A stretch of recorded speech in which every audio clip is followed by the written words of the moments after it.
శ్రీశైలం పుణ్యక్షేత్రంలో మహాశివరాత్రి పర్వదినాన్ని పురస్కరించుకుని తెనాలిలోని శ్రీశైల భక్త సేవా సమితి గత 18 సంవత్సరాలుగా అక్కడికి వచ్చే భక్తులకు ఉచిత ప్రసాద వితరణ, మంచినీరు, మజ్జిగ ఇస్తున్న నేపథ్యంలో 23వ తేదీ నుంచి 26వ తేదీ వరకు శ్రీశైలంకు వచ్చే కర్ణాటక, మహారాష్ట్ర భక్తులకు ఉచిత ప్రసాదం, మజ్జిగ, మంచినీరును ఇచ్చేందుకు తెనాలి నుంచి బయలుదేరి వెళ్లారు. ఇందుకు సంబంధించి డీఎస్పీ బి జనార్దన్ రావు వారిని అభినందిస్తూ ఉచిత ప్రసాదాన్ని అందించేందుకు తీసుకువెళ్తున్న సరుకుల లారీని ఆయన ప్రారంభించారు.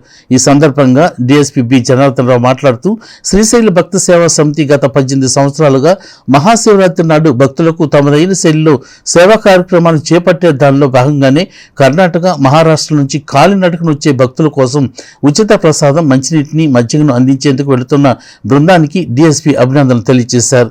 ఈ కార్యక్రమంలో సమితి అధ్యక్షుడు ఆళ్ల వెంకట సుబ్బయ్య, పరిమి గోవర్ధన్, కోన బ్రహ్మానంద గుప్తా, తుమ్మల శివరామకృష్ణ, బి రవీంద్ర, ఎం పూర్ణచంద్రరావు, నక్క వేణుగోపాల్ తదితరులు పాల్గొన్నారు.